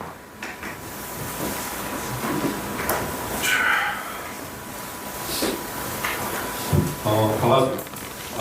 네. 예, 반갑습니다. 제가 늘 인터넷으로만 대표님 뵙다가 이렇게 고향 사람 만난 것처럼 되게 반가운데요. 제가 저는 요 옆에 공주시 정안면이라고 예, 그쪽에서 지금 농사를 짓고 있는데 6년 전까지만 해도 노원역 근처 그 3단지에서 살다가 혼자 기용을 했습니다. 예. 원래 제가 농촌 관련 문제 좀 공약이나 아니면 이런 그 정책 이런 걸 좀 질문을 좀 드리려고 했었는데 이 행정이라든가 교육 이런 쪽으로 좀 이렇게 말씀을 하셔가지고 그쪽으로 좀 말씀을 좀 드리도록 하겠습니다. 지금 보면 글로벌 대학이라고 해가지고 공주대와 충남대가 통합한다. 그리고 충북대와 교통대가 통합한다. 어제 보니까 교통대에서는 찬성하는데 충북대에서는 부결되고 그리고 또 지금 공주 지역에서 가장 많이 붙어있는 플래카드가 물론 그 지역 선거 나오는 지방 선거 나오는 그런 게 있지만 지금 공주대가 충남대와 통합되는 것에 대한 반대 의견이 지금 지역사회에서 가장 크거든요. 그래서 일방적인 아까 서울대 10개 만들고 100개 만들고 무슨 도형이냐 말씀하셨는데 단순히 학교를 경제 문제로 이렇게 좀 통합하고 이런 것 같아서 되게 안타깝거든요. 그런 대학 통합 이런 거에 대해서는 그 좋은 질문이고요. 제가 그 대학 관련해서는 대학에 이제 갈 사람 자체가 줄어들었기 때문에 방법이 없다라는 얘기가 나오고 있는데 저는 대학을 지금 이제 어떤 형태의 교육 시간으로 전환시킬 것이냐가 되게 중요하다고 봅니다. 지금 우리나라는 20대 초반에 이제 대학을 가고 그에 따라 국가장학금으로 이제 반값으로 공부하고 그 뒤에는 대학은 이제 뭐 석사 딸 사람 이런 사람 아니면 쳐다보지 않는 경우가 있는데 저는 이제 20대 때 배운 지식으로 60대까지 일할 수 있는 세상인가에 대해서 솔직히 저는 너무 궁금합니다. 왜냐하면 저만 해도 뭐 20대 배운 컴퓨터 과학의 지식이라고 하는 것이 최근 6개월 사이에 그 AI 코딩 도구들로 인해 가지고 무너져 버렸거든요. 저는 이제 제가 AI보다 코딩 못하는 사람이거든요. 그러면은 이 상황에서 우리가 교육이라는 것이 유효기간이 얼마이냐? 우리가 학위 하나 들고 이제 20년 동안 30년 동안 버틸 수 있느냐? 그렇지 않다고 보거든요. 그래서 제가 지난 대선 때 냈던 공약이 뭐냐면은 40대를 지나는 순간부터 다시 한번 학위 과정에 준하는 것을 해볼 수 있는 국가장학금 제도에 지원을 해야 되는 것이 아니냐 그런 이야기를 했습니다. 그렇기 때문에 우리가 20대 때 한번 배운 것으로 평생 버티는 것이 아니라 40대 때쯤 다시 한번 국가의 지원을 통해 가지고 고등교육을 가질 수 있는 기회를 제공해야 되는 것이 아니냐. 그랬을 때 저는 대학교에 그 당장 기본적인 수요가 충족이 되지 않을까. 지금은 학생 수가 과부족한 상태이기 때문에 통폐합이 계속 진행되고 있는데 저는 그렇게 했을 때는 아까 말했던 공주대학교나 이런 것 같은 경우에는 그런 통폐합의 길을 가지 않으려고 하면은 결국 특화를 굉장히 세게 해야 될 거다. 저는 그런 생각을 하죠. 근데 그런 것들이 사실 교수님들의 그런 어떤 일자리 문제 때문에 계속 그 늦춰진 경우가 있거든요. 근데 저는 그거는 좀 쾌노남만이 자체로 해결해야 될 것이다. 그런 생각을 합니다. 저는 미국에서 대학 다닐 때 저희 학교는 1년에 1600명을 뽑는데요. 정원의 그 학과별 정원에 제한이 없습니다. 그렇기 때문에 제가 졸업할 때는 컴퓨터를 한 40명에서 60명 정도 전공했거든요. 한 학년에 1600명 중에. 지금 200명 넘게 전공하거든요. 근데 그 과정에서 교수님들이 뭐 반발이 그렇게 있고 하진 않았습니다. 실제로 학생이 0명 오는 과도 있는데요. 근데 지금 우리나라 예산 문제 때문에 그렇게 했으면 그 교수한테 좀 놀아라 이렇게 하는 게 좀 부담스러워서 그런데 저는 수요에 맞게 인재를 배출해야 되는데 우리는 거꾸로 공급 중심으로 이렇게 대학 정책을 짜놨기 때문에 오히려 대학들이 지금 경쟁력이 지금 열화되고 있는 상황이 아닌가 저는 그런 생각을 합니다. 그래서 자꾸 의과 이런 것만 얘기할 것이 아니라요. 저는 남들이 다 의대할 때 저는 오히려 충청도에서는 아예 그냥 이걸 정치화 시켜가지고 충청도에 있는 모든 대학들은 뭐 카이스트 무학과 제도를 운영된다고 하지만 사실은 나중에 올라가면 교수님들 때문에 제한이 실제로 존재하는 거랑 마찬가지인데 그 충청도에 있는 대학들은 완전히 칸막이 없앤 대학으로 가보자 이런 것들이 한번 좀 나와야 되는 게 아닌가 저는 그런 생각합니다. 네. 네. 또 질문이 있으시면 네, 안녕하세요. 그 대표님 말씀 잘 들었습니다. 네. 그 행정을 통합한다고 하셨는데 제가 알기로 노무현 대통령님 때 그게 안 됐던 가장 큰 이유 중 하나가 관습헌법 때문인 걸로 알고 있는데 대통령실이나 국회 같은 것들은 어떻게 보면 헌법기관으로 정해져 있어서 내리기가 쉽지 않은 걸로 알고 있는데 관습헌법이라는 것을 폐지하기 위해서는 국민적인 합의가 되게 중요하다. 근데 과연 서울에 있는 분들이 그거를 받아들일 수 있을지에 대해서 질문드리고 싶습니다. 저는 개헌을 하지 않고 그랬기 때문에 오히려 문제가 되는 것이다 이렇게 보고요. 개헌할 때는 그게 명확하게 들어가 있어야 된다. 저는 그렇게 생각하는 거고요. 수도권의 그 집중도라고 하는 것이 지금 이미 많은 기관들이 내려왔지만 전혀 달라지지 않았거든요. 그렇기 때문에 해보기 전과 해본 이후의 국민들의 저항이라고 하면 다를 것이다. 저는 그런 생각을 하고요. 지금 용산에 대통령실이 존재한다고 해가지고 그 용산 주변에 뭐 발달도라든지 이런 것들이 그것 때문에 형성된 건 아닐 거라고 봅니다. 오히려 괜히 이제 시위하고 이러니까 그런 것들 불만인 사람들이 있을 거고요. 냉정하게 그 관가의 위치 때문에 사실 서울 사람들이 자부심을 갖고 이렇게 하는 이런 상황은 아닐 것 같습니다. 저는. 어느 나라에서 보면 뉴욕 사람이 워싱턴에 비해 가지고 자부심이 적다고 할 수도 없는 것이고 저는 그거는 우리가 20년 전에 그걸 추진할 때와는 다르게 국민들의 의식이 많이 변했을 것이다. 저는 그렇게 보고 있고 그런 관습헌법이라는 얘기가 나오지 않도록 이번에 개헌을 한다면 저는 거기에 명시를 해야 된다. 예, 대한민국의 행정 기능을 어디에 둘 것인지에 대해서 그렇게 봅니다. 또 네.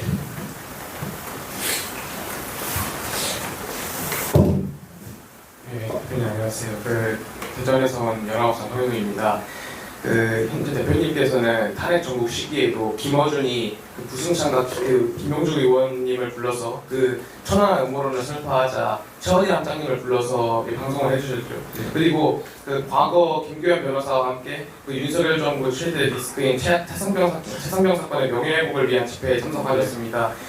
민주당과 국힘에도 여러 차례 요구를 했고 지금 현재 대전현충원에는 서해 용사들과 한주호주님께서 붙여 계십니다. 그 과학 도시를 죽이려 했던 윤석열과 그리고 이재명 정부 밑에 있던 그 인사들은 지금 서해 용사들을 죽이는 발언과 2차 가해 발언을 계속 이어가고 있는데, 그리고 방치를 이어가고 있는데, 현재 군을 위한 명예회복 활동과 그 6.25 전쟁 영웅에 대한 처우 개선, 그리고 천안함 왜곡 방지법 제정과 천안함 용사 서원 및 명예회복 추진에 대한 생각이 더 언제까지 할 수 있을지 좀 질문 드리고 있습니다. 저는 당연히 제가 정치하면서 제가 눈물 많이 흘릴 때가 이 서해를 지키다가 서해 수호를 위해서 돌아가신 그 장병들에 대한 얘기를 할 때 가장 눈물이 많이 나는 게, 저랑 비슷한 나이대가 많아서 그래요. 연평해전, 제1연평해전 때는 저보다 좀 나이 있으신 선배님들이었지만은 그 뒤에 연평도 포격선이라든지 아니면 뭐 천안함 이런 쪽으로 가면은 저와 비슷한 나이대에 이 장병들이 사망한 것이기 때문에 더 마음이 아팠고, 최근에 제가 그저께인가요? 제가 국회에서 이제 결국 군 복무 중에 이제 상해를 입으신 분들, 상위 용사들에 대해 가지고 토론회 하는 곳에 제가 참석해서 또 이제 얘기한 적이 있는데, 그 돌아가신 분들, 그리고 이미 그런 후유증을 앓고 계신 분들에 대한 지원은 뭐 최대화해야 되는 것이고, 지금도 그런데 유공자 인정이라든지 아니면 이런 서운에 있어가지고 굉장히 박하게 굴고 있어요 지금. 근데 저는 그거에 대해서는 기조가 완전 바뀌었다고 생각하고, 하다못해 치료를 받으러 민간병원을 가느냐 군병원을 가느냐 같은 경우에도 경우에 따라 자유롭지 못합니다. 그래서 저는 그것도 민간병원이든 군병원이든 본인이 원하는 대로 최대한의 치료를 받을 수 있도록 하는 게 굉장히 중요하다. 저는 그게 앞으로의 원칙이 돼야 될 것이고요. 뭐 그거 관련해서는 세부적인 입법이나 이런 것들은 저희는 항상 함께 해오고 있습니다. 예, 감사합니다. 또 질문 드립니다.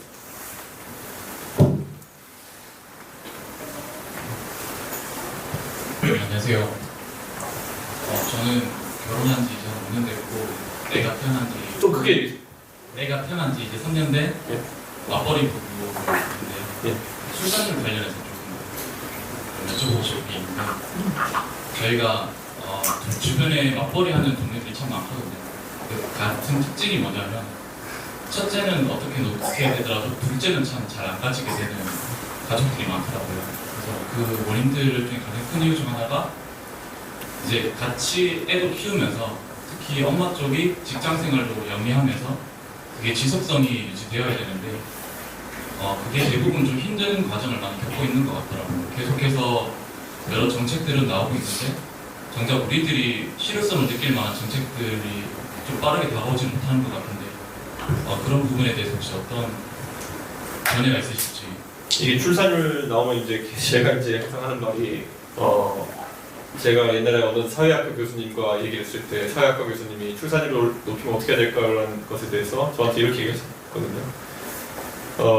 결혼을 하면은 보통 한마디면 한 명은 낳는다 이렇게 있으면은 결혼 횟수를 늘려라 이런 얘기를 했었거든요. 네. 근데 이거 왠지 맞는 말 같은데 제가 정식이 할 말은 아닌 것 같고, 네. 살면서 한 번 결혼하는 생각 버려라 뭐 이런 취지의 말씀이셨는데, 그 말은 이제 이혼제도 정비하라는 얘기였는데, 사실 그거는 제가 창당하면서 저희가 한번 얘기했는데 그렇게까지 사람들이 관심을 갖지 않았던 것 같고, 두 번째로는 결혼 연령을 낮춰야 된다는 얘기도 굉장히 많이 하죠. 왜냐하면 아까 말씀하신 것처럼 둘째를 낳을 때 연령이 어디냐가 되게 중요한 건데, 보통 둘째를 낳을 때 맞벌이 부부 같은 경우에는 관리직으로 올라갈지 말지 정도에 딱 걸리는 경우가 많습니다. 그러니까 어느 정도 내 지위가 잡힌 다음에 아이를 낳을 수 있는 것인지 아니면은 그 전에 낳는 것인지에 따라서도 판단이 달라질 텐데요. 지금은 제 친구들도 보면 참 묘한 지점에 걸려가지고 그렇게 얘기하고 있는데요. 전체적으로 해도 출산 연령을 낮추는 것이 굉장히 중요할 것이다. 저는 이렇게 보고 있습니다. 지금 저는 냉정하게 아까 대학 얘기도 나왔지만요. 한편으로는 대학을 가는 사람의 수가 급격히 줄어드는 시점이 올 것 같다는 생각도 하고 있습니다. 인구가 적어서가 아니라요. 대학 교육이 나에게 줄 수 있는 것이 무엇인가에 대해 가지고 사람들이 의심하기 시작하는 단계가 왔다는 거죠 지금. 왜냐하면 대학이 예전에 저희 아버지 세대 때 보면은 100만 명씩 태어나는데 대학 정원이 막 10만 명이고 이러면은 정말 대학은 하나의 어떤 나의 지위를 상징하는 그런 게 될 수도 있었던 거지만은 지금은 87% 대학 가고 뭐 그런 상황에서 그런 기능은 상실되고 내가 실제로 나중에 돈 벌어먹고 사는데 무엇을 배우고 이제 도움이 되느냐가 전제돼야 되는데 하버드 나온 제가 요즘 그거에 대해서 약간 무너지고 있는 상황인데 예, 학벌로는 제가 뭐 가질 수 있는 건 다 가졌지만 제가 그거를 먹고 살 수 없는 세상에 있다는 걸 제가 자각하고 있는데 누가 이제 그러면 그것에 대해서 과연 기회비용을 4년이나 시간을 투자하면서 그걸 하게 되냐. 그래서 저는 그 전환은 올 것이다. 그리고 해외에서 이미 오고 있다. 우리가 미국에서 보면은 뭐 팔란티언이 뭐 이런 뭐 회사들 보면은 이제 고소를 뽑기 시작했다라고 하는 것들. 어쩌면 최첨단의 산업에 있는 그 회사들이 오히려 그런 선택들을 하기 시작했다는 것이 무슨 의미냐. 오히려 이제 교육은 평생 교육 형태로 전환될 것이고 사회 진출 연령은 땡겨져야 되는 것이 아닐까라는 생각을 하게 되는데요. 출산율에 있어서는 그게 굉장히 중요할 것이다. 이게 미래에 대한 제 예측이고요.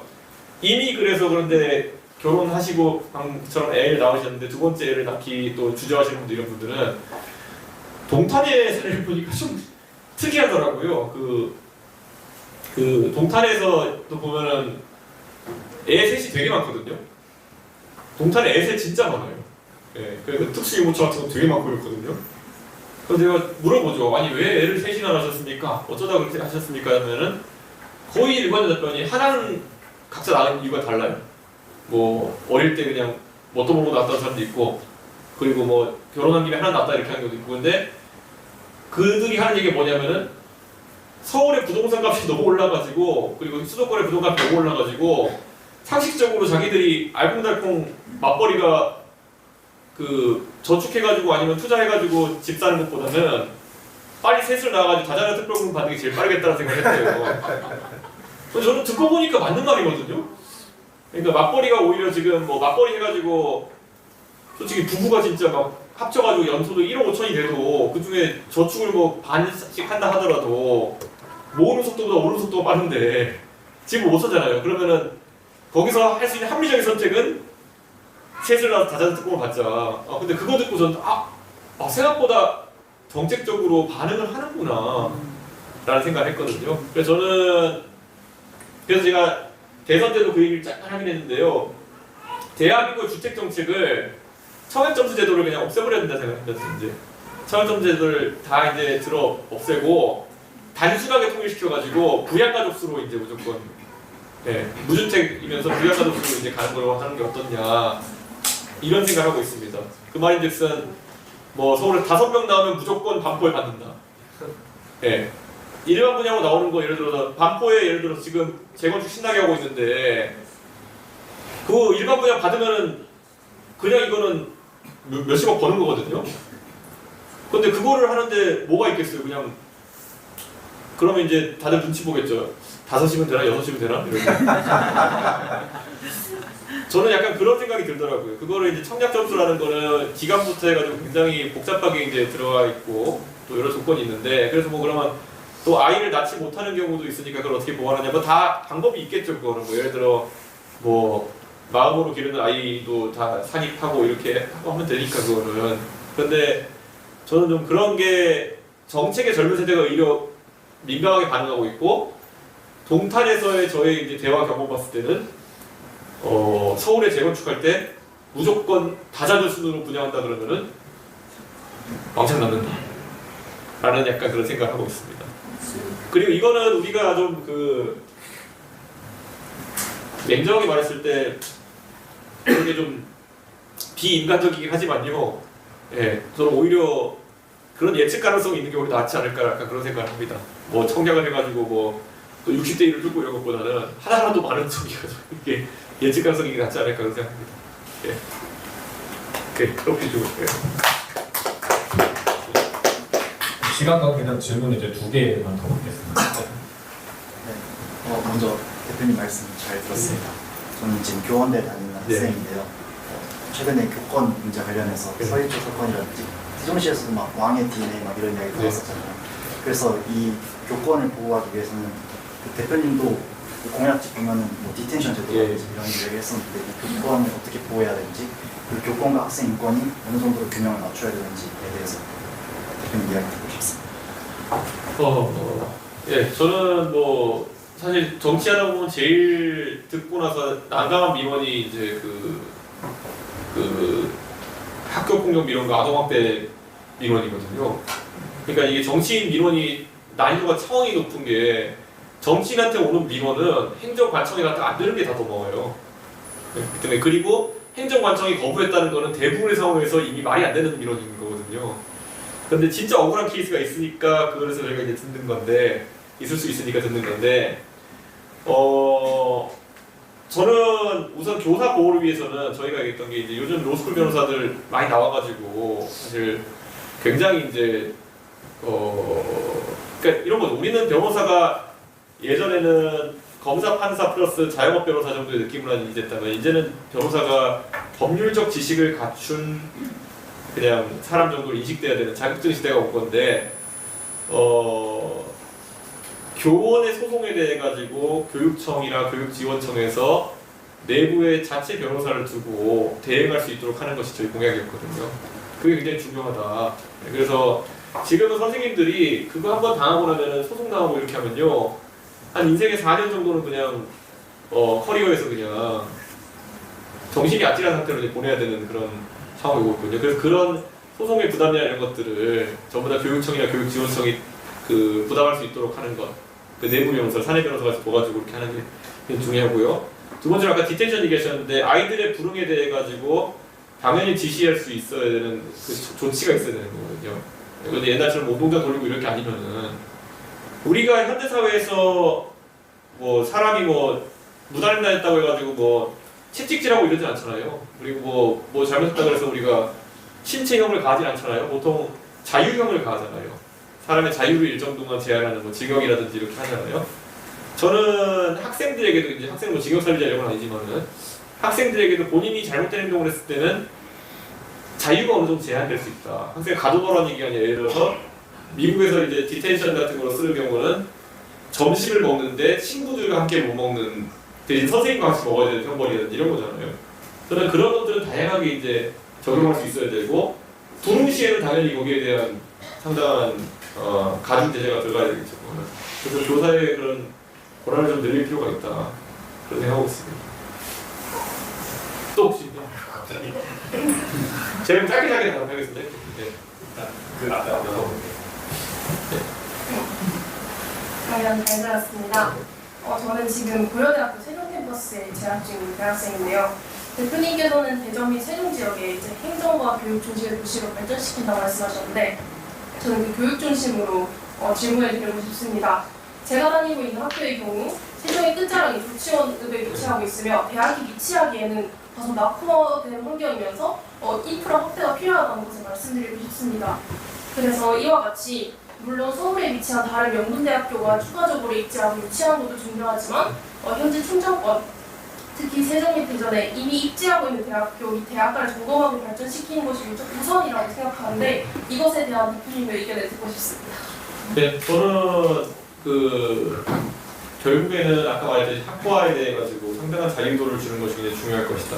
지금 대학 정원을 굉장히 세게 교육부에서 관리하고 있는데 학과별 정원 같은 것들을 저는 예를 들어 이곳이 만약에 대전, 세종, 충청이 교육의 그런 어떤 핵이 되게 가지고는 대전 지역에 자리 잡은 아니 세종 지역에 자리 잡은 학교들 같은 경우에는 학과에 있어가지고 훨씬 자유롭게 그 인원 배정할 수 있게 풀어주는 것이 우선 중요할 것이고요. 두 번째로 인프라 면에서는 저는 이거는 위치가 바뀌는 것 외에는 답이 없을 거다 이런 생각이 듭니다. 저는 위치가 사실 지금 조천 캠퍼스 저도 위치 알고 있는 세종 캠퍼스 알고 있는데 위치가 근데 결국에는 그 위치의 인프라가 따라가기 굉장히 어려운 곳에 있습니다. 네. 그렇기 때문에 저는 당연히 그런 것들은 좀 재구성이 필요할 수도 있다 그런 생각이 들고요. 다만 이제 워낙 이제 규모도 있고 옮기긴 어려운 그런 상황이다 보니까 뭐 지금 교통수단을 확충하는 수 플러스 그런 게 인프라일 텐데 이게 있어요. 약간 보면은 그 인프라를 갖다 대는 방식이 사실 쉽지가 않습니다. 그러니까 우리가 항상 흔히는 병원 논쟁 같은 거 보면 있잖아요. 보면은 왜 서울로 병원 가느냐 그렇게 하는데 그럼 서울대를 그러면은 서울대 병원을 가고 싶어서 서울대 병원을 그러면 뭐 경남 산청에 갖다 놓을 수 있느냐 갖다 놓으면 거기 갈 거냐 아니면 그래도 서울 갈 거냐 뭐 이런 식의 논쟁이 나올 수밖에 없는데요. 저는 아무래도 학교의 경쟁력 자체는 대학의 연구 능력과 그런 학과에서 나오는 애를 보기 때문에 그거 강화시키고 그에 따라 옆에 이제 시설이 붙게 할 수밖에 없을 것이다. 저는 그런 생각을 하고 있습니다. 미국에 있는 학교들 중에 좋은 학교들 가보면은 사실 고대 세종 캠퍼스보다 훨씬 위치 안 좋은 곳에 이제 있는 곳들도 있는데요. 그 웬만하면 학교 내에서 해결하기도 하지만은 그래도 이제 학교가 좋아지면서 옆에 붙습니다. 기업이나 이런 데 붙으면서. 그래서 사실 저는 그게 유일한 해법일 것이다 이렇게 보고 있습니다. 네. 또 질문.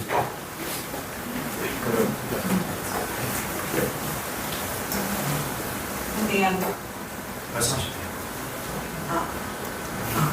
예, 들립니다. 예. 네, 안녕하세요. 저는 그 자유게시판에서 긍정 배달이라는 아이디로 활동하고 있는 김정민이라고 하는데요. 제가 질문드리고 싶은 것은 오늘 충청에 관련된 정책 관련된 내용으로 이제 알고 왔는데 네.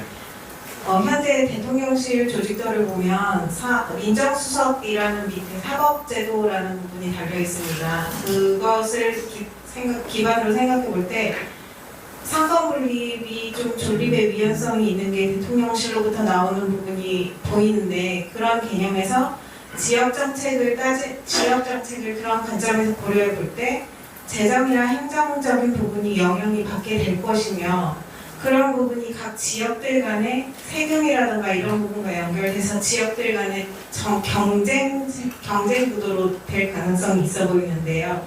사실 이 부분을 전 세계적으로 시야를 넓혀보면 전 세계의 인구 구조 변화와 좀 관련이 있다고 보거든요. 네, 이게 좀 자세하게 말씀드리면 좀 기니까 어쨌든 지역적인 정책이라던가 그다음에 지역적 정책이 국가에 미치는 영향 그리고 그것이 세계적으로 갔을 때 세계적인 공통 이슈를 어떻게 풀어나갈 수 있으며 그것이 어떻게 시대에 불문하고 안정적으로 작용할 수 있는지가 가장 중요한 것이 아닐까 싶은데요. 그런 점에서 말씀하셨던 대학 부분에 있어서도 좀 시야를 넘게 보는 것도 필요하지 않을까 싶은데 대표님이 생각하시는 교육뿐만 아니라 지역적 정책, 그 다음에 국가적 정책, 그 다음에 세계적 관점으로 넓혀갈 때 그 상권 분립의 그 부족 한계점, 지금의 현 상황에서의 한계점과 그 다음에 지방자치에 대한 법이 다르게 적용되는 점의 한계점을 어떻게 보완해서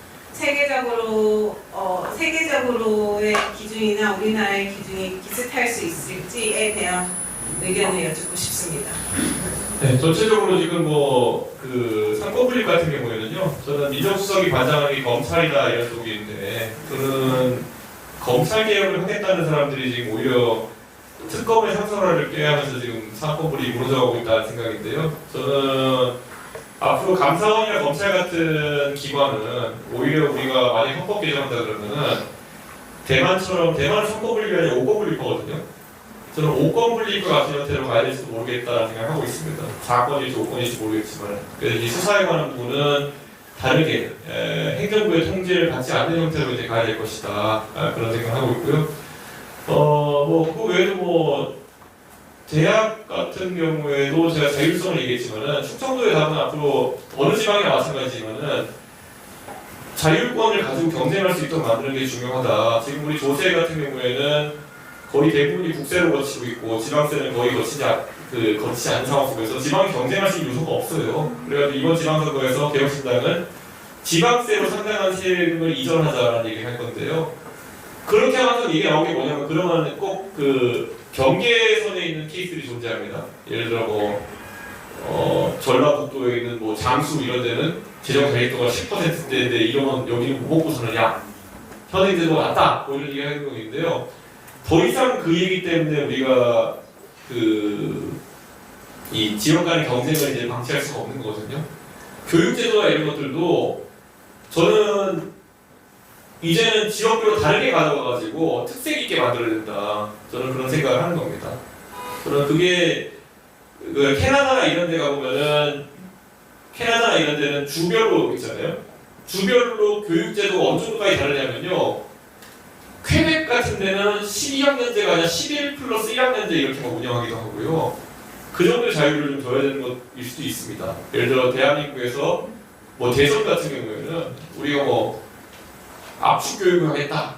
그래가지고 우리는 12년 만에 고등학교에 졸업하는 게 아니라 우리 뭐 좀 더 땡겨갈 수도 있다, 올바도 가능하겠다부터 시작해서 자율성이 어느 정도 있어야 이게 특색이 생기는 거거든요. 저는 그런 정도로까지 경쟁할 수 있도록 지방의 자치권을 부여해야 된다. 저는 그런 생각합니다. 또 지금 예, 마지막으로 한 분만. 이거 맛있죠? 네. 아, 예, 예, 제일 먼저. 안녕하세요. 반갑습니다. 세번동에서 왔고요. 예. 제가 현안 질문 다 끝나고 나서 이제 예. 제가 마지막에 하려고 했는데 네. 현안 질문도 중요한 질문 많은데 그래도 제가 이야기하는 게 중요한 게 돼가지고 예. 저는 이제 자료를 좀 준비해가지고 나중에 의원님께 대표님께 드릴 텐데 예. 기억하실지 모르겠지만 아마 22년도인가 3년도 요 세종 오셔갖고 차량회할 때 제가 말씀드린 게 있는데 한국고기 아, 사기 판매해가지고 예. 축산물 등급 인력제 문제점을 예. 말씀드렸는데 예. 그 이후에 이제 기업신당 쪽에 제가 여러 가지 이야기를 했었는데 그게 좀 전달이 안 돼가지고 제가 대한민국 모든 국가기관의 이제 공익제도 또 전 언론의 공익제도 하고 했었는데 사실 큰 이슈가 안 됐고 조그만 뭐 일요신이라든지 아니면 대구 MBC 방송국 그 네. 실방으로 제가 이제 인터뷰도 하긴 했었는데 해결이 안 됐어요. 그래가지고 마지막에 이제 결국은 국회의원들, 의원님들 축산물 위원들 9분한테 이제 메일로 보냈는데 그 다음 날 바로 그 더불어민주당 이병진 의원 잘 네. 계시죠? 제 의원실에도 가고 했었는데 예. 그 다음 날 딱 쉽게 말했을 때 거기서 물어가지고 예. 작년 국감에 아마 보신 분도 있지 모르겠지만 한국이 사기 판매하고 아마 좀 크게 이슈가 됐고 뭐 JTBC 방송국, MBN, SBS 다 나왔고 대구 TBC 방송국에서는 5일 동안 기획 보도를 해갖고 나왔어요. 그래서 이제 큰 이슈가 됐었는데 처음에 그 이후에 짧게 말하겠습니다. 고소도 했었고 했는데 잘 안 돼가지고 전부 다 불송치 결정을 하고 있었는데 마지막에 이제 하여튼 정말 열심히 노력해가지고 며칠 전에 이제 한 업체는 제가 송치 결정문 이제 그걸 받았어요. 그래서 나머지 부분들은 제가 진짜 참고로 아시겠지만 지금 대한민국에 한우고기 1+2+ 판매, 파격 할인 해갖고 파는 거는 특히 온라인은 100% 사기라고 아시면 참고로 아시고 절대 사시면 안 됩니다. 절대. 그래서 그 부분에 제가 나머지 업체들하고 그 수사관들이 뭐 파죽이 수사한 것 같아 보니까 이상하게. 그래서 그건 제가 알아서 다 해결할 일이기 때문에 아마 이 자료 아마 대표님께서 차 안에서 한번 보시면은 이 내용을 정말 좀 다른 분들 대표님은 모르는 게 없다고 다 생각하실 건데 아마 이 내용은 아마 도움이 될 자료니까 제가 차 안에서 시간 날 때 읽어보시면 도움 될 거예요. 알겠습니다. 네, 제안 주신 걸 마지막으로 일단 현장 질문을 마무리하고요. 대표님께서 조금 더 계실 예정이시니까 개인적으로 나오셔서 또 질문하셔도 될 것 같습니다. 일단 지금까지 열띤 강연과 질의응답 시간이 모두 다 지나갔고요. 이제 오늘 참여해주신 모든 분들께 진심으로 감사드린다는 말씀 드리면서 서명 강원으로 새로운 시간도 좀 창단을 할 수 있도록 주변 한 분씩만 다운 가이드도 권유해 주시기를 부탁드려봅니다. 이상으로 오늘 강연을 모두 마치겠습니다. 바로